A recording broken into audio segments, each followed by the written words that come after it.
जय नेपाल साथीहरु, म शिव ठाकुर र आजको यो भिडियोमा म तपाईहरुलाई सिभी र रेज्युमे बनाउने एकदमै सजिलो तरिका भन्न गइरहेको छु। इफ तपाईहरु नन टेक्निकल पर्सन हुनुहुन्छ भने एकदमै सजिलो तरिकाले तपाई आफ्नो सिभी र रेज्युमे बनाउन सक्नुहुन्छ र यो भिडियो तपाईहरुको लागि एकदमै इन्फर्मेटिभ हुनेछ।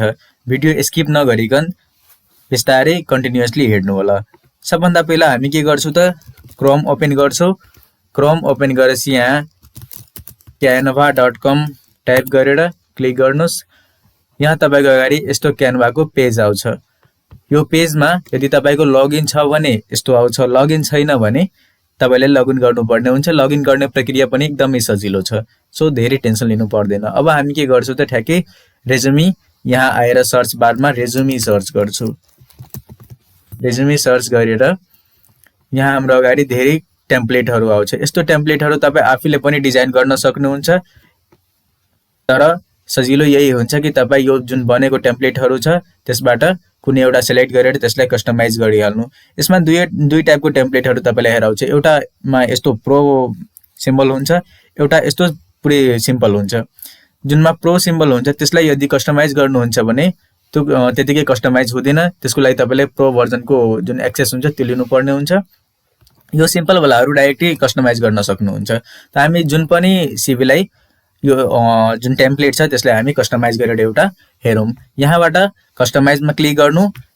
कस्टमाइजमा क्लिक गरेपछि तपाईको यस्तो इन्टरफेस ओपन हुन्छ र यो ठ्याक्कै इन्टरफेसमा यहाँबाट तपाई डाइरेक्टली एकदम सिम्पल छ, जसलाई पनि सिलेक्ट गरेर, मतलब जस्तै कि मानिलिनु मलाई यहाँ नाम चेन्ज गर्नु छ त मैले यसमाथि के गरे त यसको ब्लक माथि क्लिक गरे। क्लिक गर्दाखेरि यो पुरै सिलेक्ट भइहाल्यो। अब यसलाई म सजिलो तरिकाले यसलाई हटाएर यसमा आफ्नो नाम लेख्छु, जस्तै कि शिव ठाकुर।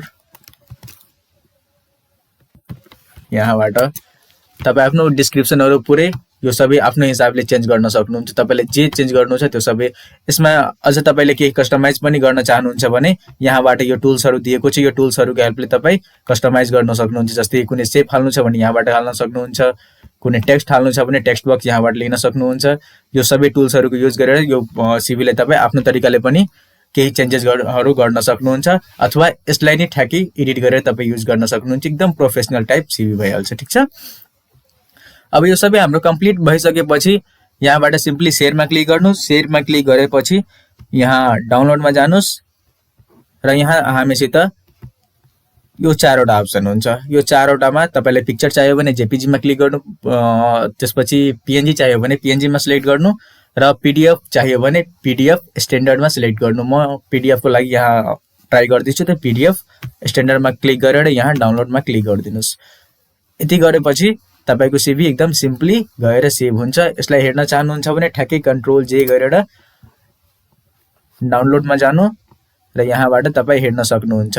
जुन सिभी हामीले अहिले बनाएको थियो त्यो ठ्याक्कै यहाँ हामीलाई हेराइरहेको छ।